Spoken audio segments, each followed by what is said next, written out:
everyone so अहिले चाहिँ म चाहिँ यहाँ यता जङ्गलमा आएको छु हो अन्त म चाहिँ निङ्ग्रो टिप्नु आएको हो अन्त यहाँ चाहिँ कुशल दादा चाहिँ घाँस झार्नु आएको है कुशल दादा चाहिँ यो घाँस झार्ने अरे यहाँ हो अन्त यहाँ खै हेरौँ खुकुरी सिक्कल सब बोकेर आएको छ लु हेरिहाल्नुहोस् है हो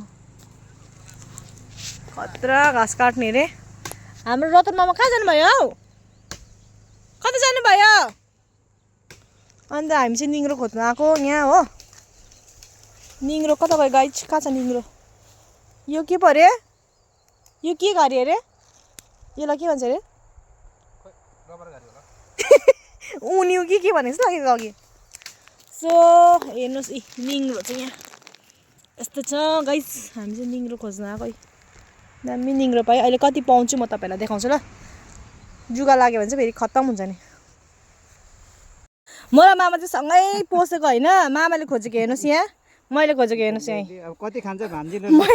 निङ्ग्रो चाहिँ अब मामा भाइरल यहाँ हेर्नु त होइन मैले खोजेको एक मुठा मामाले खोजेको हेर्नु न सँगै पसेको हौ लु एउटै टाइममा यतिको हेर्नु मामा यो चाहिँ हो अर्ग्यानिक निङ्ग्रो हो के अरे भनिदिनु त अर्ग्यानिक निङ्ग्रो हाम्रो यहाँ प्लास्टिकमा हालिदिनु अब चाहिँ यो अब के गर्नु अर्ग्यानिक निङ्ग्रो खाने भयो यसो आलु मिसाउनु ओर्नु केलाएर मजाले अमिलो सानो सानो खालको टमाटर लगाएर नि त झन् टमाटर हाल्नु हो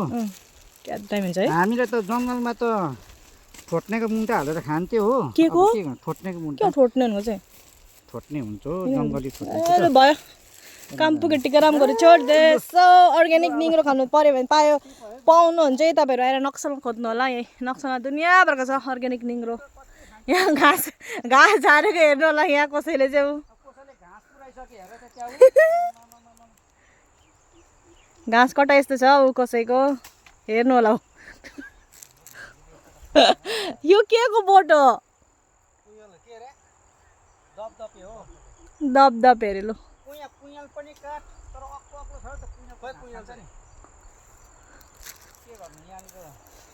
अहिले चाहिँ एकदम हरियाली भइरहेछ है यहाँ चाहिँ नक्सलमा चाहिँ हरियाली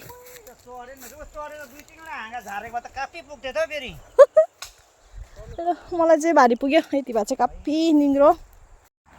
तपाईँहरूलाई पनि निङ्ग्रो खानु मन छ भने चाहिँ नक्सलमा आएर खोज्नु है दामी दामी निङ्ग्रो पाइहाल्यो यति भए त अब छाक पुगिहाल्छ नि गाइस हामी चाहिँ निङ्ग्रो खोज्नु गाडी लिन आएको यहाँ हो हाम्रो एकदम हाइवे बाटो एकदम दामी बाटो भएको छ अहिले चाहिँ जहाँबाट पनि हेर्दै हुनुहुन्छ तपाईँहरूले कमेन्ट गर्नु होला अनि कसलाई चाहिँ निङ्ग्रो मनपर्छ कमेन्टमा लेख्नुहोस् ल गाइस कसलाई मनपर्छ तपाईँलाई निङ्ग्रो आजको यो सानोबटे भिडियो यहाँ इन गर्दछु कुशल दाले चाहिँ घाँस काटेर ल्याउँदैछ हो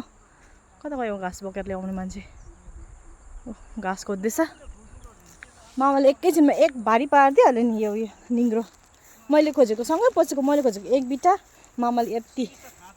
भयो गाइस मनपर्छ निङ्ग्रो कुशल दादाको घाँस चाहिँ कतिवटा बाख्रा छ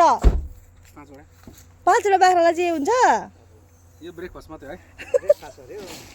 यो भन्दा बेसी निङ्ग्रो हेर्नुहोस् है अहिलेको बाख्रा चाहिँ यस्तो स्ट्यान्डर्ड छ गाडीमा चाहिँ घाँस हालेर यो गाडीमा बोकेको घाँस चाहिँ खान्छ अब अहिलेको बाख्राहरूले अब के भन्नु र अब गाडीलाई नि भयो मान्छेलाई नि भयो अब यो चाहिँ मान्छेलाई त्यो चाहिँ उयसलाई के अरे बाख्रालाई